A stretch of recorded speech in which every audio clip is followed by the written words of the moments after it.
Hi everyone. I'd like to introduce you to Ben Miller of Ben Miller Marketing. So I met Ben when he first started his business at, funnily enough, a Kings Hill Football Club event, wasn't it, Ben? Yep, yep. And we had some great people there. So Ben came in, and I think you probably, as a startup, weren't that clear on your strategy, but you've soon found out which way to take it, haven't you? Yeah, absolutely. Yeah, thanks, Linda. Yes. I set up on my own. I've been in marketing for about 20 years, all of it business to business across various services and software. And yeah, about 6 months ago, I decided to go it alone. Went with the original title of Ben Miller Marketing, but sometimes that's what it says on the tin, as they say. And yeah, started out on my own and soon realised I need to practice what I preach in terms of the strategy.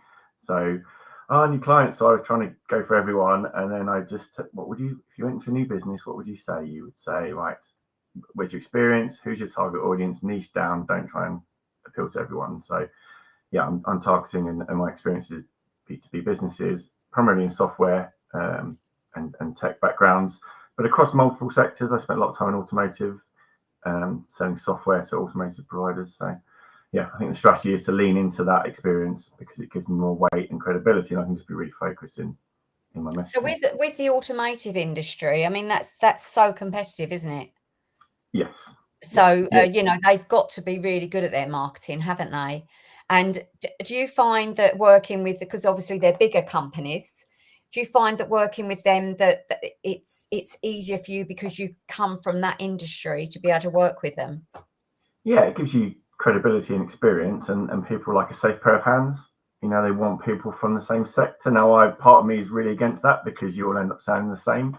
So in that automotive space, everyone was helping you switch lanes or change gears or see clearer with a windscreen wiper going, and it's just, come on, seriously, you can do better than this. So, but when you're especially providing fractional services, and I should say what I define as fractional, because a lot of people ask what on earth is fractional, Yeah, I was and to going to my ask that. mind, you get all the experience, all the expertise for a fraction of the time at a fraction of the cost.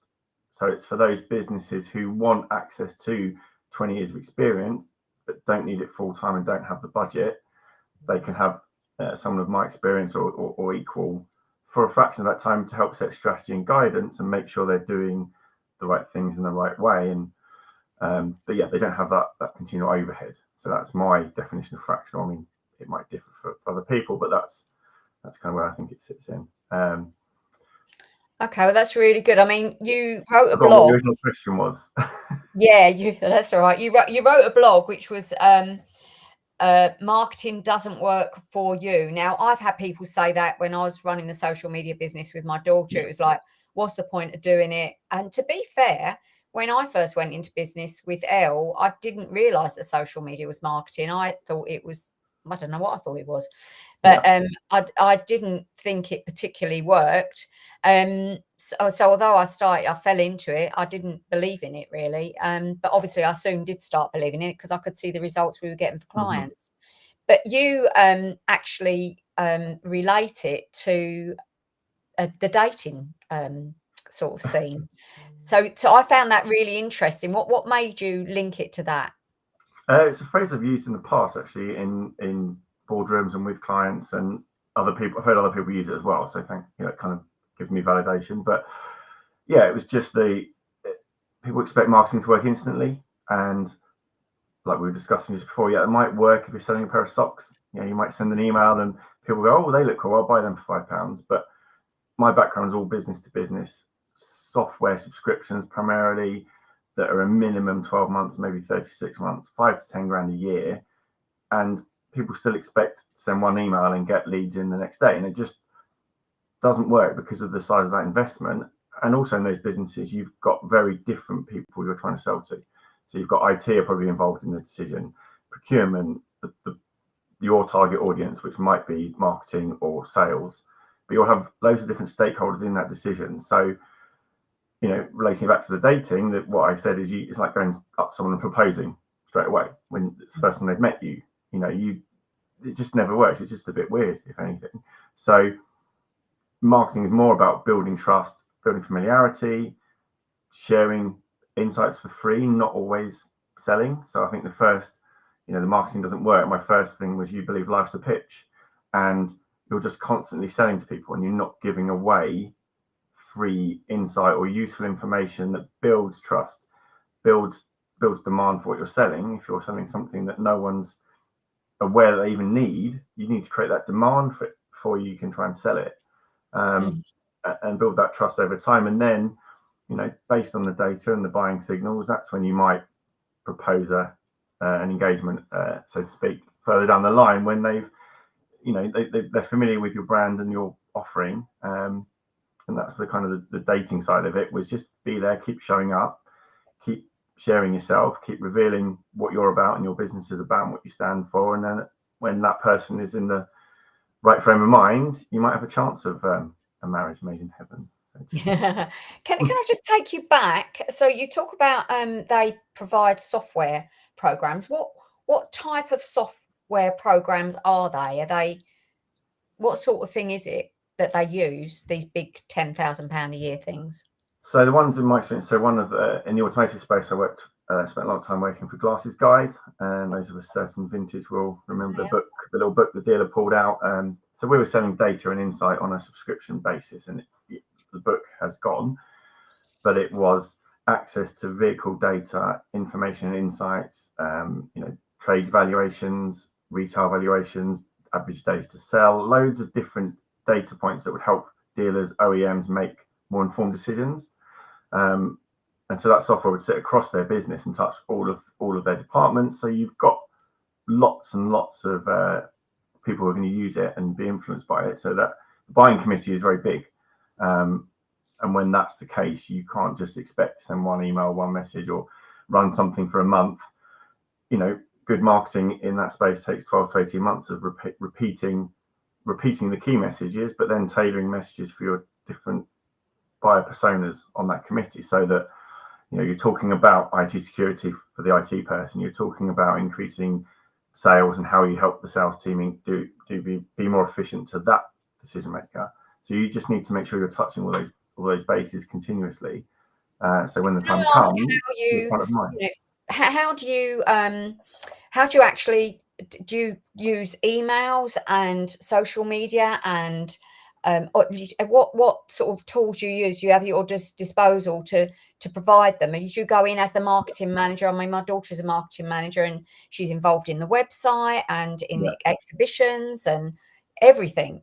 It's amazing what marketing covers, isn't it? Yeah, I mean, that's one thing that occurred to me, is a lot of people think marketing and it means something different to different people. So some they'll just think, oh, it's emails, or it's social media, or it's digital ads, or it's TV ads, but it's all of that plus events, plus social, plus whatever else I didn't mention, search, SEO, paid search for. So I'd always go into a business, and the first thing is all about the customer. Marketing is not about you or your business, it's about your customers and what you can do for them. Which kind of brings me on to the next point, was, you think marketing is all me with you, when actually people, so I'm kind of diverging here, but people don't care about the technology, or that you use AI, or that you're this fast, you've got this much data. They care how that's going to help them.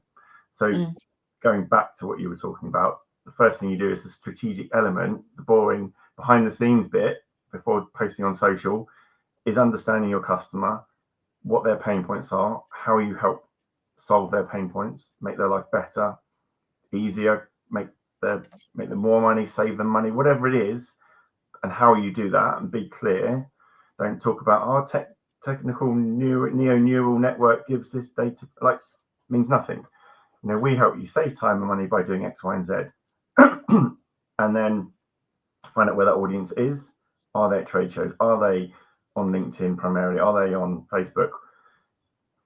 Whatever that mix looks like, so that you're making sure your messaging's right. So it's right. It's going back to the basics of marketing: right message, right place, right time, and making sure that you're talking to them about their pain points and how you help solve them, not about how great you are and the awards you've got and how good your tech is, because it doesn't matter how good your tech is if people can't understand what problem you're helping them solve and how.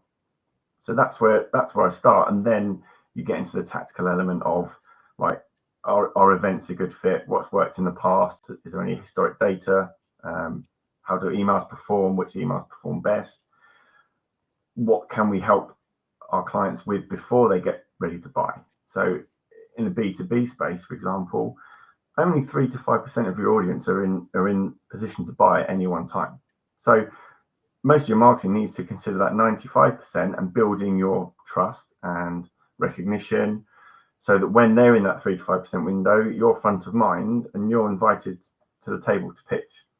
So marketing is about positioning your company in the right way, differentiating from competitors as well. That's another angle. So that when people they realize they've got a problem that they either didn't have, or they're up for renewal with an existing supplier or one of your competitors, that they think, oh, actually, we should look at Ben Miller Marketing because they've seen me on LinkedIn or webinars, and then, okay, we're at a position now where we can do something about this. Let's invite them to the party to hear more and let them do their sales pitch. If you always lead with the sales pitch, you never get that opportunity, really, because you've not explained why they should meet you. You've given them no value. And do you find that this is the same? I mean, obviously, we run networking events. Do you find it's the same in networking events? Do you find that you are, when you're talking to people in the Tunbridge Wells one, are you helping them solve their problems? How do you approach it from that angle? Because obviously you are there, and we say it's exactly the same. You've got to be there consistently, and and I mean, I'm quite new to networking in this regard. I think we've spoke over the 6 months I've been doing it. That's not what I expected. It is very just friendly and chatting, just building those relationships, and it's not slick, polished. 1 minute, bam, this is my sales pitch. It's just chatting through what you do, and then people will go, okay, yeah, I've had a problem with this, or I'm on Facebook, Instagram, and LinkedIn, and nothing's really working. And I will just say, well, where do you get the most engagement? Where's your audience? And then ditch the other two and do one really well. So kind of giving some advice and insight based on my experience, and not, wow, if you want me to tell you which way to do it, you got to book a sales call with me. But then when the time comes, if their business grows and they're in a position, okay, we might need someone to help with marketing. Hopefully the fact that I've given them free insight and advice over the years, they'll come back to you. And that's what most companies need to do, especially in the B2B space. For example, at Glasses Guide, we had lots of data and insight for the automotive industry. And rather than just trying to sell that all the time, we use the data to create stories. So we would have a monthly, the fastest selling cars. We had all that data in the background, the average days to sell, and then you could dice it by region. So if we were on an event in Birmingham, our stand would be around the fastest selling cars in Birmingham, because you're showing off the data and insight. People can see that that's useful. You can talk them through why it's useful. You're not selling anything. You're just being useful and insightful and showing off your data and product without being salesy. And that worked really well. And that gets you press coverage, because that's interesting. And they want to run that story. It's not salesy, but you get the press coverage with that kind of content more than we've got 80 million data points and the best tech stack you can buy and the AI this, AI that at the moment. And it means nothing. Like, bring stuff to life, tell stories with your data. I mean, that worked really well for Glasses, because we could do that across multiple sectors and countries and vehicle types. For the fastest selling convertibles in the summer, we do the most least depreciating SUVs in the winter. Like, just stories like that media love, that your audience loves, that is useful to dealers and manufacturers, but you're not selling anything. You're just there. So when the time comes that they are up for renewal, you get invited to the party. So your next point was about patience, and you're talking about brand and helping. And it's really important to have a strong brand, isn't it? And to be honest, most car people do have strong brands. In the manufacturer side, yeah. Manufacturers, it's getting in front of them, isn't it? It's getting in front of people so that people recognize and trust that brand. So it's about longevity, isn't it? Things don't happen overnight. Yeah, absolutely. The average, again, B2B, the average buying cycle is 12 to 18 months. Yeah, every quarter I'd have salespeople and the CEO going, right, we need some more leads in the email campaign. Well, we're not going to hit this quarter's number, are we? Because we've got an 18-month sales cycle. So, but then no, the pressure's on. So you shift attention to the short term. It doesn't work, won't work. Therefore, marketing doesn't work. Then, but you also have that impact on the 12 to 18 month plan that was signed off at the board meeting, because you're trying to hijack it every 3 months. And maybe in B2C, and like I said, if you're selling fast moving consumer goods, you can probably get a quarter end boost with a short campaign. But in the B2B world, where your sales cycles are 12, 18 months and the buying committee is 7 to 8 people, and the hundreds of touch points people have that you can't measure as well. So you can't measure a lot of it, which frustrates people. If you do PR and get coverage, you can see how many people have probably viewed it. You can see how many referrals you got back to the website. You can't necessarily see who those people are, if they're not accepting cookies like most people nowadays. And so you kind of think, well, there's no ROI in PR. But actually, if your branded search terms are going up and your site traffic's going up, you're slowly What's ROMPR then? ROI, return on investment. Oh, right. ROI. Sorry. Yeah. Yeah. And the website referrals going up. You can see that things are trending in the right direction, and then the leads will follow. But you have to kind of hold fast in that 12-month period as everything grows. There's a lot of, if you want to get into the science and the data, if you Google Field and Binet, they've done a lot of research on the long and the short of it. So the long-term brand building, the short-term activation, and that delivers the best results if you combine the two, rather than just trying to do short-term stuff. Mark Ritson talks about it a lot. So you just need, and it follows on. You just have to kind of hold fast for it to deliver, and not keep trying to hijack it, and be consistent with your branding and messaging. Once you've got something that's landing and resonating with your audience, ask your customers, ask your target audience, does this make sense to you? Do you understand what we do when we say this? Do you know what neo-neural means, or do you know what improved sales means? Which, once you've got it, stick to it, because familiarity breeds trust.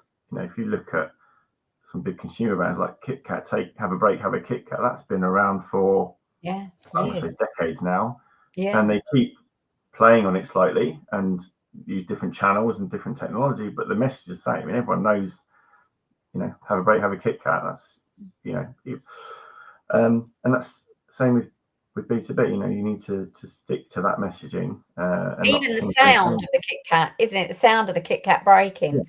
That's you all know what that sounds like, sort of thing. It's like if you want to go to the McDonald's, I'm loving it that everyone knows that's McDonald's now, because the repetition, and yet they might change everything around it, but that core brand element stays the same, and that just builds familiarity and trust.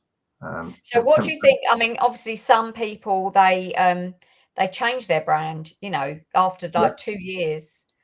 Yeah. And then it's like, blah. Yeah. I mean, if it's not good, change it. If you get enough feedback that this doesn't make sense, or it looks wrong, or it doesn't align with what you do, of course, change it, but don't change every 2 years. I mean, I did work for one founder who redesigned the logo himself every 2 years. And not necessarily for the better, but it was always different enough that people wouldn't instantly recognize it. So you've lost any of that brand recognition you've built up because someone fancied changing the logo. And as marketers, we get tempted to change. I mean, I imagine that Kit Kat team has got bored of have a break, have a Kit Kat, and maybe they keep changing marketers regularly because the old ones are kind of bored of that and want to do something new. But again, there's a lot of research that suggests your audience doesn't really care. They like the familiarity, isn't it? Yeah. It's the marketers and the founders that can get slightly bored and want to change things, but it doesn't tend to do them any favors. So you also, I mean, you talk about because longevity isn't just about the marketing and sticking with it. It's also about sticking with the people who are doing it for you and treating them like partners, not like suppliers. Yeah, that came down to a tendency to want to switch agencies very quickly. So whether it's design or search or email agencies, there's again that short term expecting results in 3 to 6 months when your sales cycle is 12 to 18 months. So why should your marketing cycle be 3 months? Yeah. Because it takes time to, when you start a new job, I think your first 3 months are discovery, aren't they? You're just trying to find out what works, understanding the products, the benefits to clients, your ideal customer personas, and that's the same with agencies. And you can see early on from initial metrics, are they delivering what's agreed? I mean, that's the clear thing with agencies, is making sure you've got very clear deliverables and expectations, and are aligned in their viability, because that's another thing that can happen with agencies. And if you are working with agencies, my best advice, having been at one for 7 years, is pick an agency where you're one of the bigger clients, because you won't get your resource pulled. You'll be their main focus. There's a temptation to work with the agencies that have the bigger clients because they seem sexier or safer. But those are the clients that will get all their attention and their resource. If that client says jump, that agency will take the resource from the smaller agencies and assign it to the bigger ones. So, which is just natural. But on the agency front, that's one nugget, is try and pick an agency where you'll be one of the bigger fish in their pond. Where we're talking about and just making sure that those agencies, you're giving them time to deliver on the expected results, and you can see things trending in the right direction. You can get a feel for how they're delivering, but you need to give things time. You need to look at your sales cycle, and if you've got the data, look at how long your marketing cycle is, if you've got access to that from a few clients, from first touch point to when they actually filled out a form. That's harder because you can't track a lot of offline touch points like events and the PR stuff and other bits and pieces. But the best things take time. To coin another one of the Guinness, good things come to those who wait. And in a B2B world where 95 to 97% of your audience aren't in a position to buy it most of the time, you need to be patient so that when they are, you are front of mind. Yeah. Okay. So something else you touched on in your blog is that when sales run dry, a lot of companies choose to turn off their marketing. Now, we had this issue loads. They're struggling, or the other reason they turned it off as well was they used to turn it off because they used to say they're too busy. Yeah. So it would be, we're too busy, we're turning it off. We haven't got enough, we're turning it off. And it was like, where do you have to sit to understand that it's consistency that is the key? Yeah. I mean, I still think marketing in a lot of places is seen as a cost center, when actually it's a revenue driver, or it should be viewed in that way. And marketers should align themselves in that mindset if they can. It's always tricky because as soon as there's words of recession or cost cutting, marketing's the easiest thing to pull back on. But again, Mark Ritson is my go-to for a lot of my marketing insight and the data he uses. But there's evidence that those that stay the course through recessions or hard times come out much stronger at the other end, because the competitors have turned off the taps and have disappeared or gone flying under the radar. It's those that have stayed front and center that will bear fruit on the other side. Which again, it takes bravery to do that, and a long-term view. And obviously, if you've got shareholders that are more short-term in their outlook, then that is a challenge for the business. But there's lots to be said with sticking with it. And as for turning it off when you're going well, you'll just get that dip further down the line. Yeah. So if we're so busy, we need to stop spending. Okay, we do realise depending on your sales cycle, X months time, that we'll probably see a dip as a result of that because we've stopped activity. And you can dial up, which is your brand activity versus your performance activity. So if you we can't handle the leads, which, I mean, what a position to be in, but keep your brand awareness stuff going, and maybe just slow down the activation pieces for a while if that is a problem. But yeah, nice problem to have. I've not come across that. I would love to have that. Oh, well, we did have that. We're too busy. One of the things that we talk about in, person-to-person networking is consistency. It's really important. As you know, when I was out doing it as a networker, I always made sure that even if I could only attend one, I'd always attend it. And I think anything you do in marketing is exactly the same. But when you're talking about the different levels of different types of marketing, is there some types that need to be more consistent than others? So, I mean, I'm all over social media at the moment, but I was ill because I'm the only person in there. I was ill, and so for 3 weeks, nothing happened, and I saw a massive downturn. Yeah. I was like, wow, this is real evidence. I mean, no one was looking at any of my LinkedIn pages. It was like everything was minus, when I looked at all my analytics. Is this the same with, emails and every other type of marketing as it is with social media? Yeah, I believe so. I think once you've built a pattern of consistency, people come to expect it.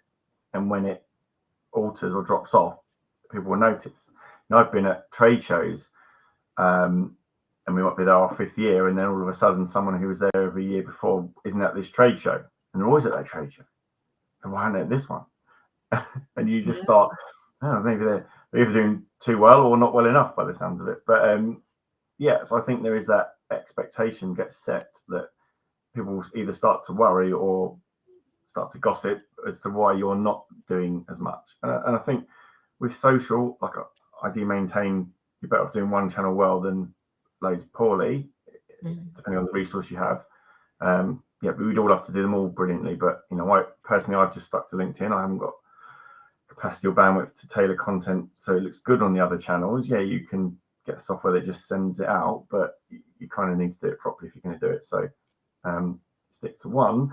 But if someone's researching your company because for 18 months you've been giving them free insight and you've been front of mind, and then they go to your LinkedIn and you haven't posted for 3 months, they suddenly think, oh, are they still there? Right? Are they secure? Are they still there? Yeah, but that is kind of the world we live in now. If you suddenly drop off, it might be, it's like my wife's on interior designer and she just does Instagram. But once you stop showing, it's going, oh, she stopped, maybe she's not doing that anymore. Or so you've got to just keep, even if it's once a week, twice a week, just keep the kind of same consistency, just to help stop any questions. If people are researching you, that is now kind of almost before your website. You might go to LinkedIn to see how active they are, how many employees they've got, what engagement they get, who their followers are, how many have they got, are they relevant to me, that kind of thing. So, yeah, I mean, that's a big thing, isn't it? It's being relevant, I think, to, and it's making sure that you are helping people rather than, like you said right at the beginning, than just, saying about how great you are. Yeah. It's making sure that you're actually helping the end user.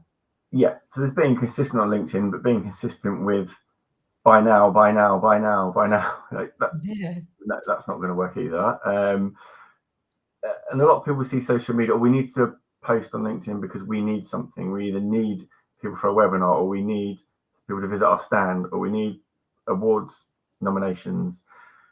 And a lot of people see social as a way of just posting when they need something or want something from their audience. Whereas actually it should be about giving away your expertise, your knowledge, your insight. Not all of it, because obviously you're trying to sell it at some point, but enough snippets to they go, oh, that's useful. That really helps me today. The glasses guy with the fastest selling cars thing. I mean, that was gold because everyone loved it.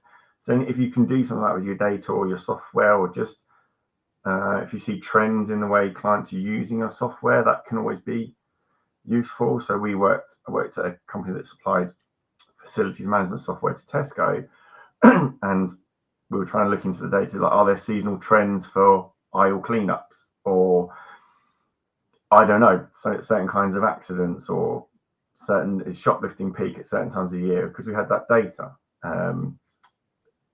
So you're just trying to bring it to life in a way that's useful, engaging, and insightful, and not salesy, but kind of just keeps you there for when the time is right. If that makes sense. I'm going to ask you a question that isn't anything to do with your blog. What would you say is what would you say is the thing that people what they don't know their why? So if I'm a marketing agency, it's understanding who I serve and the problems that I'm solving for them. Because sometimes I think for some businesses, they don't even know what problems they're solving for people. Yeah. Yeah. Like I do Yeah. social media. What problem is that solving for people?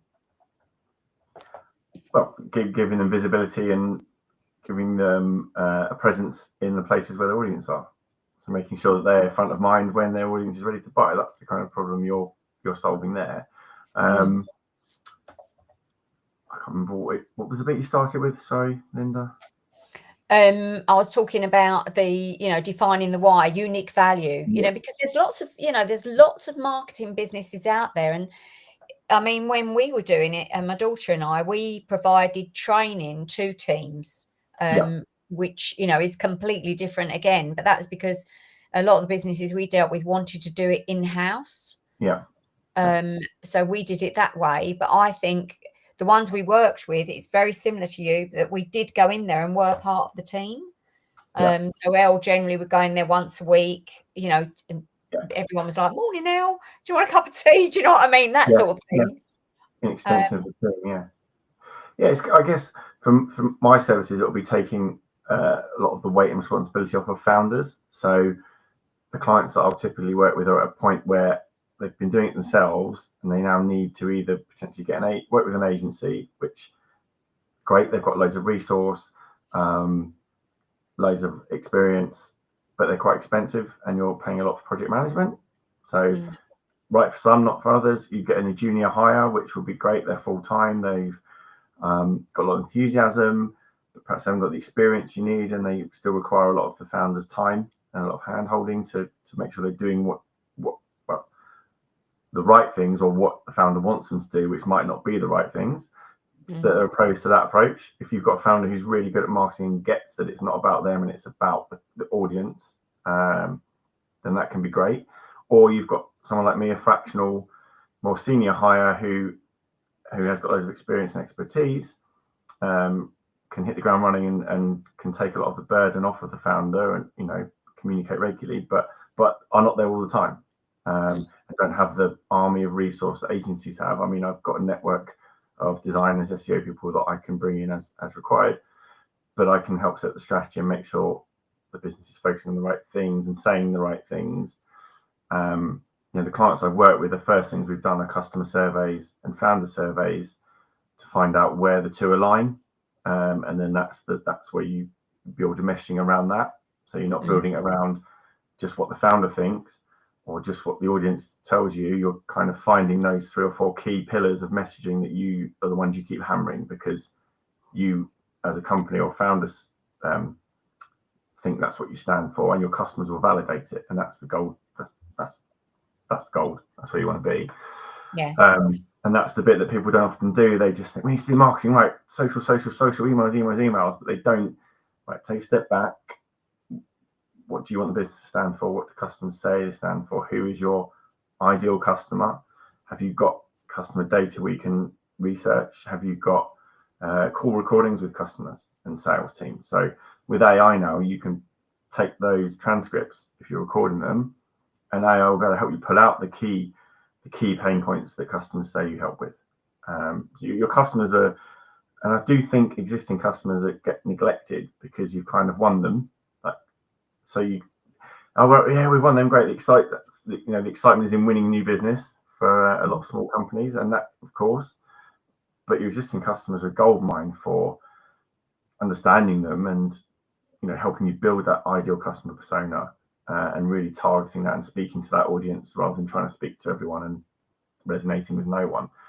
And don't forget your attention marketing. There's a lot. I worked at one place, they just sent an invoice every 12 months and very little in between unless there was a problem and someone called in. There's a lot about just that insight and useful information you're sharing with to attract customers. That's useful to existing customers. Because it helps retain them. Yeah, and make sure you're monitoring usage stats if you can, to then set triggers to, okay, their usage is dropping off.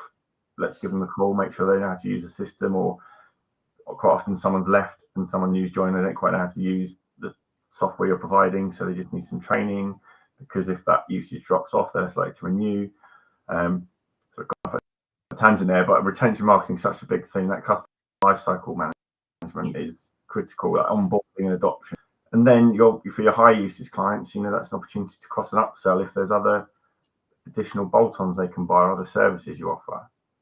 It's a gold mine, and it's funny actually, because you've actually mentioned a few things that have really resonated with me. When I first launched the social media business, which was 2012, because I didn't know what I was doing, I employed a youngster because I just assumed because she was young, she would understand social media. But I was saying to someone the other day that she actually opened, because she didn't know what she was doing, but because I didn't know what she was doing, I thought she knew what she was doing, but she opened 3 Facebook accounts for me. I think I've still got a Facebook account that's my birthday is the 4th of December. My birthday's in July. And the other thing is, I think that when you are, I was running several businesses then, and you're running a business and you think because they're young, they know, but you're paying them, I don't know, 20 grand a year it'd be these days. And it's so much more productive to pay someone that money, and they might only be in 1 day a week, but they are hitting the ground running. They're not making those mistakes. And those mistakes all reflect on your business, don't they? Yeah, absolutely. And I've spoken to a couple of clients, and I'm not working with anyone in this way yet, but they have a younger full-time hire, and you might just have a fractional half a day a week, just making sure that they're doing the right things in the right way and setting the strategy, and they're not getting distracted by new shiny things, or they're using that social media in the right way. So yeah, they probably do know more about the features of it and how to use it and what's trending, and the latest phase, or what 6, 7, and how can they work that into something. But is that right for your brand? And making sure that they just focus on, like, don't forget, these are our customer personas, and these are the pain points we need to talk to, and we need to be in these places. We don't need to be on TikTok. That's not, we're selling cybersecurity. Maybe let's focus on LinkedIn and make sure we're doing that really well. That kind of blend of having the energy and enthusiasm of full-time hire, junior hire, who's got access to a more senior and more experienced marketer, feels like a really good blend. It's just like, for smaller businesses who can't afford both, or can't afford the full-time. And it's not like I'm only going to work on a Wednesday afternoon, that's it. Most good fractional marketers and consultants will be available on the phone call anytime you want, but obviously there's a limit to how much we can help overall. But that kind of blend feels like it should work for a lot of those businesses just reaching tipping point in terms of their marketing and outsourcing it, or getting a dedicated internal resource. That's a really good idea. And then sort of finally, I'd like to ask, I was speaking to someone at a networking event last night. It wasn't a networking event, actually, it was a Christmas party. But anyway, we were all talking business. Yeah. And they said that in 2026, it's the year that AI is going to pivot. And if you're not using it, you're going to get left behind. What's your view on that? Well, yes. I mean, I think that goes without saying. But my view on AI is it still needs to be used in the right hands. So I can ask AI loads of questions about the law, but I'm not going to become a lawyer because I don't know what I'm doing.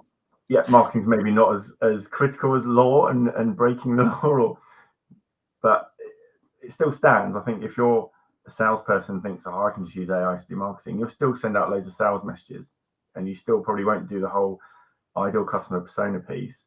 So I think it will help people within their professions, but it doesn't mean everyone can do everything.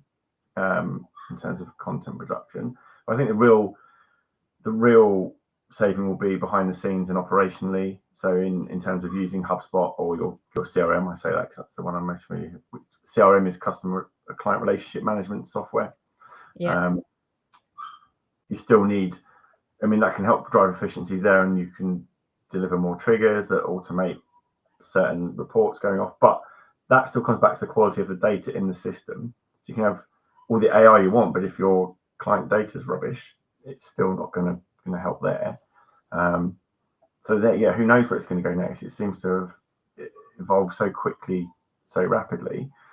But I think it will really help small businesses to maximize what they do produce in terms of content and repurposing stuff for various formats. So you can take a webinar, get the transcript, give me 5 bullets, turn it into a carousel for LinkedIn or Instagram, draft me a blog post on this. And yeah, there seems to be, like with most things, you've got the extremes of really pro AI or really anti AI, and they scream loudest, so everyone thinks you've got to be one or the other. Where I think 80% of us are probably in the middle and think, yeah, we can use it for some things, not other things. If we all use it, we'll all start sounding the same. But if you're clever in how you use it and you feed in, we haven't even touched on tone of voice and messaging and what you stand for as a brand. But if you create a separate project in ChatGPT, for example, and you can use existing documents and your website copy to really build a tone of voice that then that AI software, whichever one you use, will write in your tone of voice. So you still differentiate a bit, and you still need the ideas. Like, it won't come up with marketing doesn't work for you in brackets, here's why, like, attention grabbing bits in bold and the other bits in small. But it will help me, one who tends to waffle, as you might have gathered watching this podcast or stream, but it helps me make things really succinct and say them in a much sharper way, while maintaining, I was going to say my humor, but that might be up for debate, but my tone of voice and my way of talking. So it still sounds like me. I kind of showed my wife an article. She went, "No, that is you." So yeah, I've just prompted it several times in my project folder with all my other assets, so that it now does produce stuff like me.